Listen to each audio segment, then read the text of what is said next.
adduunyada waxaa horumariya dadka maaragtay qurba joogta door muhiim ay ka qaataan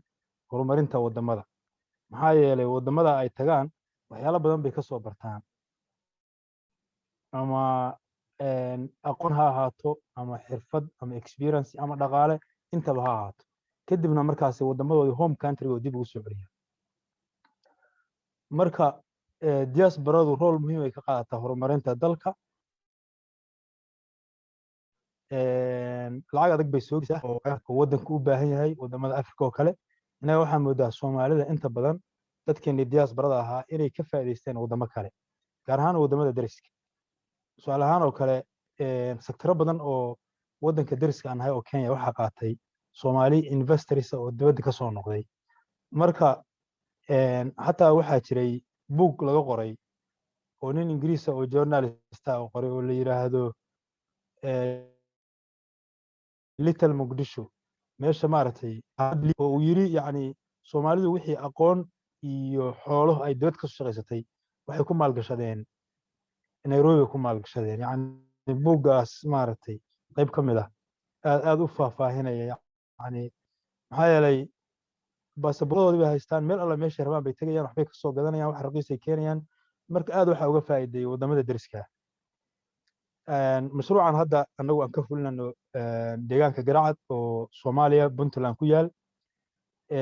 runtii waa mashruuc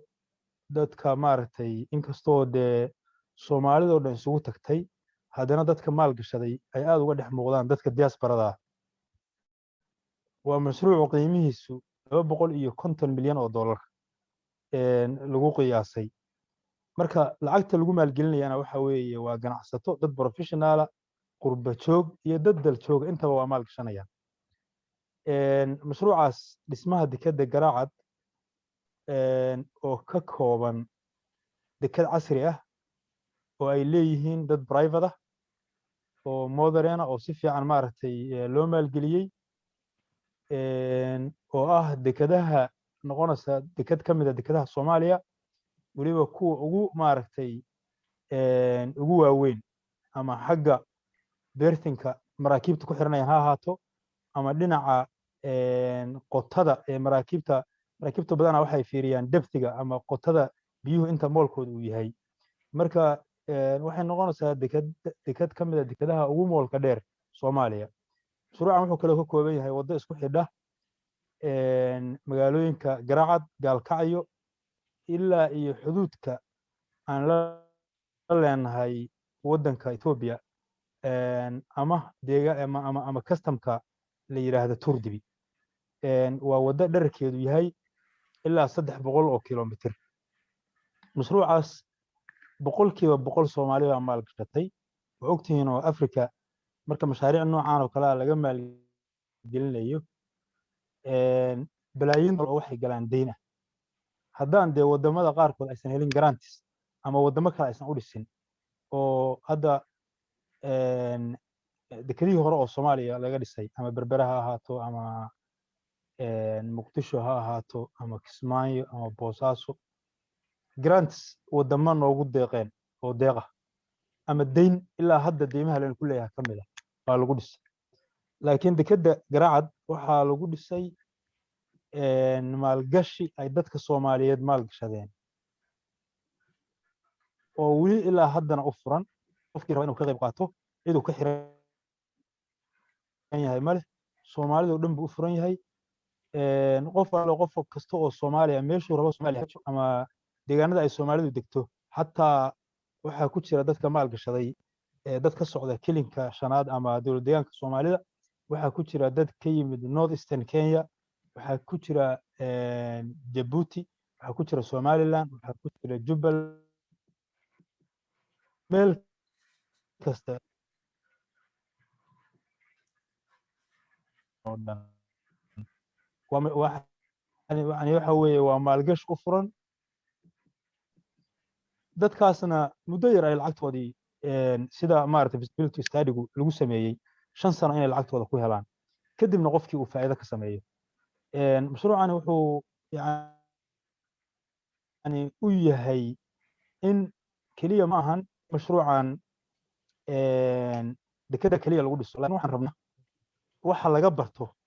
mashruucaas in waddankeena aan ku horumarino oo dekado badan laga dhiso aeroboorro laga dhiso waddooyin laga dhiso oo dadku ay bartaan in la maalgashado kaabayaasha dhaqaalaha infrastructure sida aeroboorrada waddooyinka maaragtay dekadaha waddankeenu waxa weeye sida aad la wada socotaan waxaan leenahay ilaahay nagu manaystay khayraad aad u fara badan oo midka ugu weyn uu yahay baddeena ugu dheer waxaan leenahay badda ugu dheer Soomaaliya Afrika oo dhanna inteeda badan waa landlock marka haddaan meel walba dekad ka dhigno waxa weeye serviceka aan ka helna baa ina ku wada filan haddaan ka faa'iidaysano khayraadka badda yani badda khayraadkeeda kaliya ma ahan trade ama in dekad ahaan loo isticmaalo laakiin blue economy-ga waxa loo yaqaan waxa weeye oo kalluun leh inaan fahanno iyo sidii badda in looga faa'iidaysto dadku ay fahmaan waxa weeye ayada laftigeeda waxay tahay arrin aad iyo aad u muhiima oo socio-economiga ama dhinaca dhaqaalaha aad iyo aad inooga maaragtay kaabaysa ee dalkeena walaalayaal ma rabo inaan soo dheereeyo inaan aad ugu dheeraado yani waxaan rabaa inaan kusoo gabagabeeyo mashruuca dekeda Garacad oo hadda anigu aan ka shaqeeyo waa mashruuc tusaale u ah iyo tusmayn dadka Soomaalida meel walba ay joogaan gaar ahaan dadka diasporada oo rabo inay noqdaan oo maalgashadaan waa fursad maalgashi oo furan laakiin aan rabno haddii alla idmo in deegaanada kale ee Soomaalidu ay degto laga fuliyo mashaariic noocaas oo kale ah oo lagu horumarinayo dalka gaar ahaan kaabayaasha dhaqaalaha sida dhalinyaradeenu shaqo u hesho dhaqaalaheenu u koro waddankeenu horumar degdeg u gaaro diasporadeennuna ay helaan ama dadkeena qurba joogta ay helaan meelo ay waddankooda ka maalgashadaan ama ay ka caawin karaan aad iyo aad baa u mahadsantihiin